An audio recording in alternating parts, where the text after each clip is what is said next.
What's going on, guys? Welcome back to my channel. I'm doing good. Hope you're doing good. In today's video, we're going to be continuing the exploring series, and we're going to be going to downtown Pittsburgh. We're going to be going through the different districts of downtown. So like if you're ever in town, you're passing through, you can see these things and they're totally and completely free, because personally I like looking at shit like sculptures, statues, paintings, exhibits, whatever it may be that's like free for the public that you can just walk by and just kind of look at, because it's really cool. So like if we actually look at the map of where like all the art is actually located, right, and how much there is, there's an abundance. There's so much. I separated the 5 districts and picked one piece of art from each district. So these are my top 5 pieces of free art that you can find in the Pittsburgh area, right? And consider subscribing if you like the video, and leaving a like or comment if you wish, and follow my social media down below. And without further ado, let's jump right into it. I've already filmed and checked these places out, and now I'm just gonna tell you about them as you're seeing them on your screen. So the first place that we're gonna go to, right, is in the cultural district, and it's called the Agnes Plaza. It's like right there in the cultural district where all the theaters are. So it was created by an American artist and sculptor, Louise Bourgeois, and he created the 25 bronze fountain centerpiece that stands like right in the center of the 23,000 square foot public plaza. The plaza was named in memory of Agnes R. Katz. The Agnes Plaza is also utilized by the Pittsburgh Cultural Trust for outdoor live performances for like jazz, First Night Festival of Lights, and a bunch of other stuff and events, right? So if you're in Pittsburgh, go to the cultural district, check it out. It's pretty neat. Number 2, we're gonna go down to the North Shore, and we're gonna look at something that every Pittsburgher, and I'm pretty sure the majority of Americans know about, Mr. Rogers. We're gonna talk about Mr. Rogers because this sculpture is a tribute to Mr. Rogers and his legacy that he left behind. It's called Tribute to Children. It's located in the North Shore. It's completely free, and it's right there, and it's really cool to look at. So Miss Cordelia May, who is a local philanthropist and member of the Mellon and Skate families, wanted a lasting memorial to Mr. Rogers, so she commissioned and funded the entire sculpture. But as Mr. Rogers' wife had said, he was very humble and quiet, and she thought that he wouldn't want this whole sculpture to be solely about himself.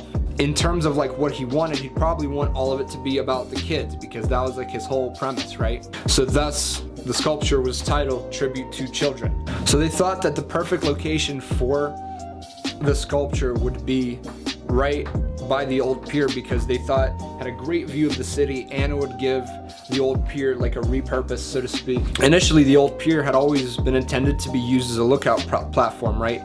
But when the Manchester Bridge was demolished in 1970, they left the pier to be incorporated into the design of Roberto Clemente Park. The creation of a tribute to children, the original plan of having an observation platform by the river was actually fulfilled.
So now let's talk about number 3.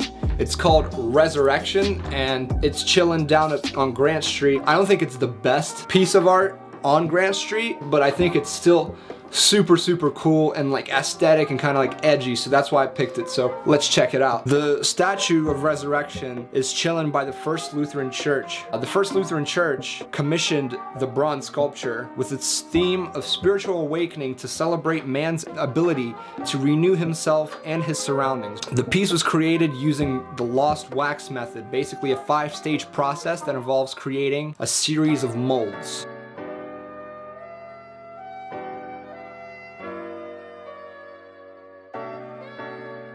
But from my point of view, taking off his old mold, right, and being born anew, that's what it looks like. It doesn't really speak religion to me, it just speaks of like change and growth. You had this old mold, and then you're taking it off and you're resurrecting it. It's really sick. I like it. Number 4, we're gonna go to the retail district, and we're gonna be talking about the Pittsburgh People. This piece of art is kind of hidden in a really weird kind of spot. Something about it is really cool, and it's just mysterious, and it kind of just is there, and not many people really know about it. I try to get the best shots of it, but let's check it out real quick and see what it looks like up close. It's basically located in the small park right outside this parking garage. The artist of this piece took photos of different people in Pittsburgh and recreated them. The artist Kaplan only had access to a small kiln where he made the sculptures.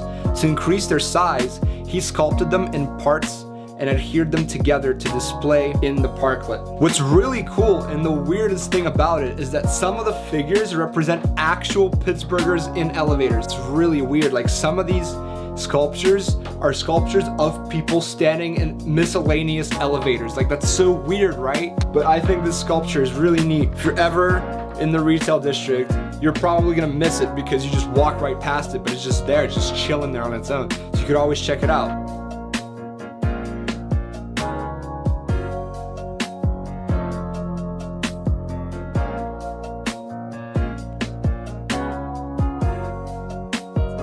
Number 5, I've saved what I think is the best for last.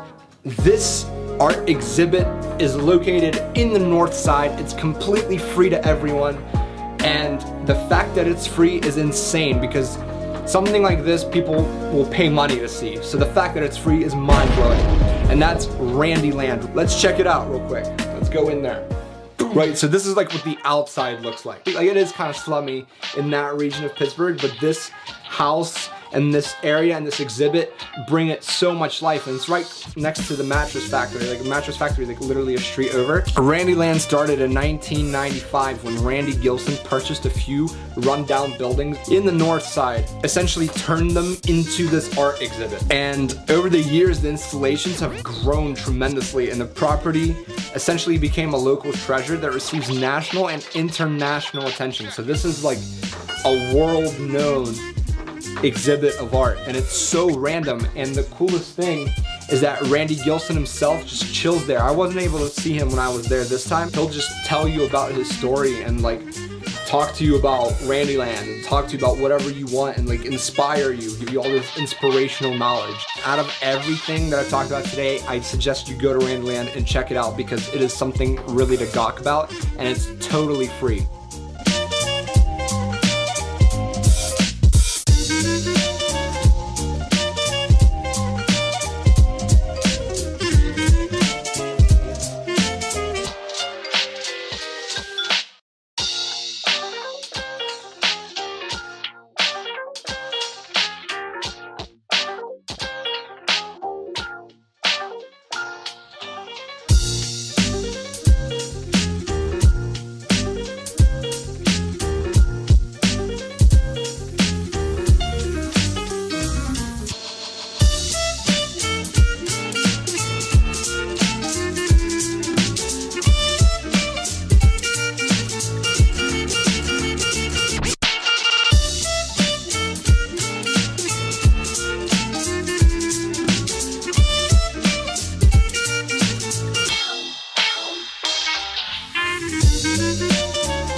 But that's it, guys. That's the end of this video. If you made it this far, smash the thumbs up.